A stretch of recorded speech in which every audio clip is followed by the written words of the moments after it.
بسم اللہ الرحمن الرحیم۔ وطر ادا کرنے کا جو طریقہ نبی پاک صلی اللہ تعالیٰ علیہ وآلہ وسلم کی احادیث طیبہ سے ثابت ہے، وہ وہی ہے جو احناف ادا کرتے ہیں، یعنی وطر 3 رکعت ادا کیے جائیں گے اور اس کے آخر میں ہی سلام پھیرا جائے گا اور رکوع سے پہلے دعائے قنوت پڑھی جائے گی، اور دعائے قنوت جو ہمارے یہاں معروف ہے وہی دعائے قنوت صحابہ کرام علیہم رضوان سے ثابت ہے، اور یہ تمام باتیں احادیث طیبہ کی کتب سے ثابت ہوتی ہیں۔ سنن نسائی کی حدیث نمبر 1699 جو صحیح سند کے ساتھ مروی ہے، سیدنا ابی بن کعب رضی اللہ تعالیٰ عنہ روایت کرتے ہیں، فرماتے ہیں کان رسول اللہ صلی اللہ علیہ وسلم یوتر بثلاث رکعات، کہ نبی پاک صلی اللہ تعالیٰ علیہ وسلم 3 رکعتیں وطر ادا کرتے تھے۔ پہلی رکعت میں سورۃ الاعلیٰ، دوسری رکعت میں سورۃ الکافرون، تیسری رکعت میں قل هو اللہ احد پڑھتے تھے، وَيَقْنُتُ قَبْلَ الرُّكُوعِ، اور آپ رکوع سے پہلے قنوت پڑھا کرتے تھے، اور جب آپ نماز پڑھ کر فارغ ہو جاتے تو پڑھتے سبحان الملک القدوس، 3 مرتبہ آپ علیہ السلام یہ تسبیح پڑھا کرتے تھے۔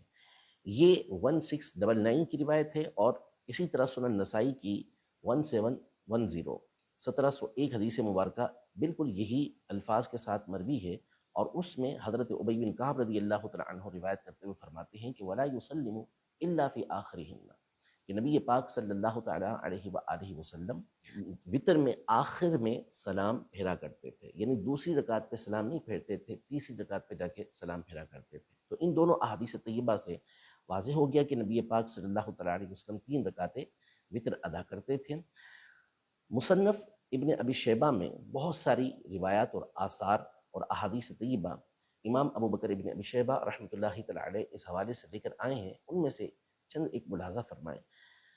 حضرت سید عائشہ رضی اللہ تعالیٰ عنہ روایت کرتی ہیں، حدیث نمبر ہے 6912، کان رسول اللہ صلی اللہ علیہ وسلم لا یسلم فی رکعتی الوتر، یعنی نبی پاک صلی اللہ علیہ وسلم وطر کی دوسری رکعت کے اوپر سلام نہیں پھیرتے تھے۔ سلام پھیرنے کا طریقہ وہی جو حضرت ابی بن کعب رضی اللہ تعالیٰ عنہ نے نبی پاک صلی اللہ علیہ وسلم کا بیان فرمایا، اور پھر اس کے بعد یہ سلسلہ آگے چلتا ہے۔ تو امام ابو بکر ابن ابی شیبہ رحمۃ اللہ تعالیٰ علیہ جو امام بخاری امام مسلم کے استاذ ہیں، یہ المصنف کی روایت نمبر 6911 میں روایت کرتے ہیں کہ ابو اسحاق کہتے ہیں کہ کان اصحاب علی و اصحاب عبداللہ لا یسلمون فی رکعتی الوتر، یعنی حضرت سیدنا علی المرتضیٰ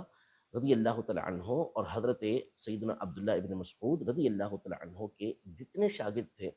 وہ وطر کی دوسری رکعت پر سلام نہیں پھیرتے تھے، بلکہ 6904 میں امام ابو بکر ابن ابی شیبہ رحمۃ اللہ تعالیٰ علیہ اپنی سند کے ساتھ حضرت حسن بصری رحمۃ اللہ تعالیٰ علیہ سے روایت کرتے ہیں، وہ فرماتے ہیں کہ اجمع المسلمون علی ان الوتر ثلاث لا یسلم الا فی آخرہن، یعنی مسلمانوں کا اس پر اجماع ہے کہ وطر 3 رکعتیں ہیں اور اس کے آخر میں ہی سلام پھیرا جائے گا۔ تو یہ جو تواتر کے ساتھ سلسلہ چلتا ہوا آ رہا ہے 3 رکعت وطر ادا کرنے کا اور اس کے آخر میں سلام پھیرنے کا، یہ کوئی نیا طریقہ نہیں، یہ کوئی غلط طریقہ نہیں، یہ وہی طریقہ ہے جو نبی پاک صلی اللہ علیہ وسلم کا تھا، جو صحابہ کرام علیہم رضوان کا، اور جس پر مسلمانوں کا قرن اول سے اجماع رہا ہے۔ اسی طرح وہ جو دعائیں پڑھی جاتی ہیں اور اس میں تفریق کرنے کی کوشش کی گئی کہ دعائے قنوت اور ہے اور دعا کچھ اور ہے، ایسا نہیں ہے۔ صحابہ کرام علیہم رضوان میں سے حضرت سیدنا ابی بن کعب رضی اللہ تعالیٰ عنہ، جن کی روایت سنن نسائی کے حوالے سے گزری، ان کا دعائے قنوت کے پڑھنے کا انداز کیا تھا، کیا الفاظ تھے؟ مصنف عبد الرزاق کی حدیث نمبر 4970 میں ہے کہ عن ابی بن کعب انہ کان یقول اللہم انا نستعینک ونستغفرک ونثنی علیک فلا نکفرک، آخر تک یہ دعا انہوں نے ذکر کی کہ وطر کے اندر حضرت ابی بن کعب رضی اللہ تعالیٰ عنہ یہ الفاظ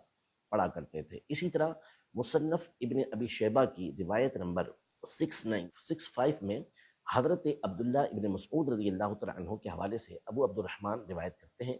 فرماتے ہیں کہ علمنا ابن مسعود ان نقرع فی القنوت، یعنی عبداللہ ابن مسعود رضی اللہ تعالیٰ عنہ ہمیں یہ سکھایا کرتے تھے کہ ہم قنوت اس طرح پڑھیں، اور دوسری روایت کے اندر فی الوتر کے الفاظ ہیں کہ وطر میں قنوت اس طرح پڑھیں اللہم انا نستعینک ونستغفرک، یہ آخر تک وہی الفاظ کے جو ہمارے یہاں پر پڑھے جاتے ہیں۔ تو یہ دعائے قنوت کے الفاظ بھی الحمدللہ احادیث طیبہ سے ثابت ہیں۔ اب ہوتا یہ ہے عام طور پر کہ بعض اوقات کچھ لوگ کسی حدیث پر مطلع ہوتے ہیں تو وہ یہ سمجھتے ہیں کہ یہ وہ روایت ہے، وہ حدیث ہے کہ جو ہم نے دیکھ لی، ہمیں مل گئی، حالانکہ یہ کسی اور کی ریسرچ ہوتی ہے اور اردو میں انہوں نے عمومی طور پہ پڑھی ہوتی ہے۔ اسے پڑھ کر یہ سمجھتے ہیں کہ پچھلے جتنے بھی افراد تھے وہ غلطی پر تھے، اور اب ہمیں صحیح طریقہ مل گیا، سب کی جو وطر کی نمازیں تھیں وہ گئیں، یا اس طرح کی دیگر جو احادیث طیبہ کی روشنی میں یہ بات کرتے ہیں کہ پچھلوں کی ساری نمازیں خراب، تو وہ غلط طریقہ اختیار کرتے رہے، غلط طریقے سے نماز پڑھتے رہے۔ یہ بچکانہ باتیں ہیں۔ اب رہی وہ حدیث مبارکہ کہ جس کو پڑھ کر اور جس کو سن کر لوگ تشویش کے اندر مبتلا ہوئے ہیں، اور یہ سمجھے کہ گویا کہ آج تک جتنی وطر پڑھی گئیں وہ ساری کی ساری غلط طریقے سے پڑھی گئیں، ساری کی ساری غلط ہو گئیں وطر کی نمازیں، تو یہ غلط فہمی ہے۔ اول تو یہ سمجھ لیں کہ ایسی احادیث طیبہ یہ علماء پر مخفی نہیں ہوتی، ان کے علم میں ہوتی ہیں، اور ان کے محمل کیا ہوتے ہیں، ان کا معنی کیا ہوتا ہے، ان کا مطلب کیا ہوتا ہے، یہ کس مقام کے لیے ہیں، یہ سب ان کے علم میں ہوتا ہے۔ صدیوں پہلے ہمارے علماء ان تمام باتوں کے جوابات اپنی کتابوں میں دے چکے ہیں۔ امام ابو جعفر طحاوی رحمۃ اللہ تعالی علیہ، علامہ بدر الدین عینی رحمۃ اللہ تعالی علیہ، علامہ علی قاری رحمۃ اللہ تعالی علیہ نے مرقات المفاتی میں تمام نے اس کے جوابات دیے ہیں۔ اور ہم جب احادیث طیبہ پر غور کرتے ہیں تو پھر اس حدیث پاک کا وہی معنی ظاہر ہوتا ہے کہ جو علماء احناف نے اس کا جواب دیا ہے۔ پہلے تو وہ حدیث مبارکہ کیا ہے، وہ پوری جب پڑھی جاتی ہے تو معنی بالکل واضح ہو جاتا ہے۔ مستدرک حاکم کی حدیث پاک ہے کہ سیدنا ابو ہریرہ رضی اللہ تعالیٰ عنہ روایت کرتے ہیں کہ رسول پاک صلی اللہ علیہ وسلم نے فرمایا کہ وطر 3 رکعت نہ پڑھو کہ اسے مغرب کے مشابہ کر دو، لیکن 5 رکعتیں پڑھو، 7 رکعتیں پڑھو، 9 رکعتیں پڑھو، یا 11 رکعتیں پڑھو، یا اس سے زیادہ پڑھو۔ یہاں وطر کو 3 رکعت اس انداز میں پڑھنا کہ یہ مغرب سے مشابہ ہو جائے، نبی پاک صلی اللہ علیہ وسلم نے منع فرما کر اس سے زیادہ پڑھنے کی اجازت عطا فرمائی۔ اس کا معنی علامہ بدر الدین عینی رحمۃ اللہ تعالی علیہ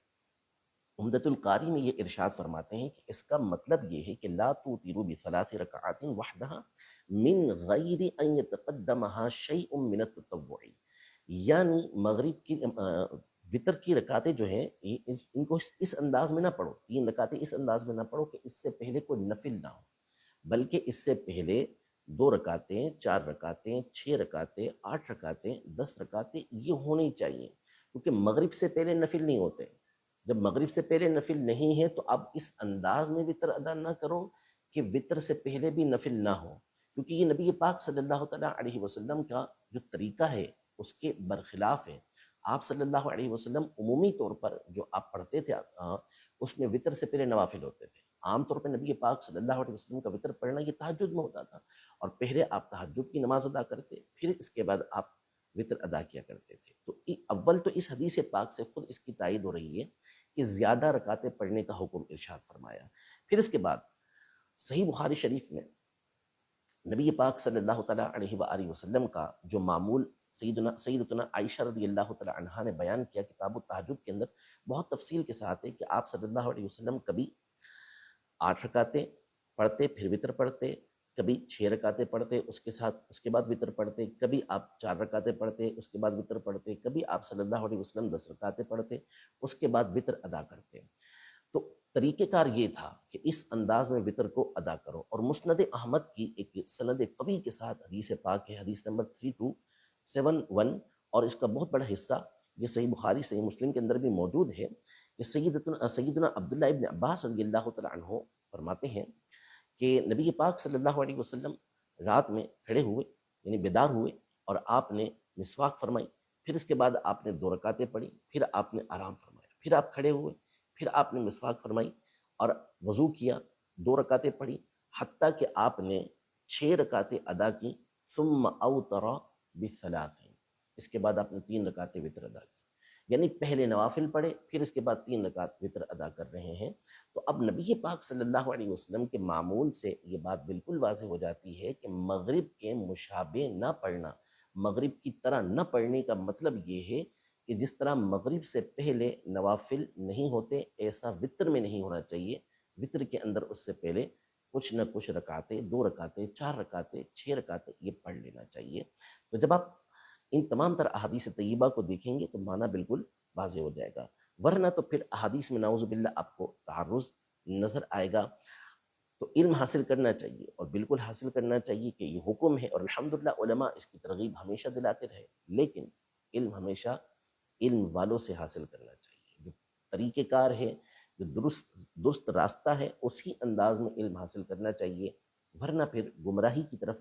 بندہ چلا جاتا ہے۔ اسی لیے سیدنا محمد ابن سیرین رحمۃ اللہ تعالی علیہ نے فرمایا کہ ان هذا العلم دین فانظروا عمن تأخذون دینکم، بے شک یہ علم دین ہے، تو ذرا غور کر لو تم اپنا دین کس سے حاصل کر رہے ہو۔ تو علماء اہل سنت سے، معتمد علماء سے علم حاصل کریں گے تو بات بالکل واضح ہو جائے گی، ورنہ اسی طرح خود بھی راہ سے ہٹتے رہیں گے، دوسروں کو بھی راہ سے ہٹاتے رہیں گے۔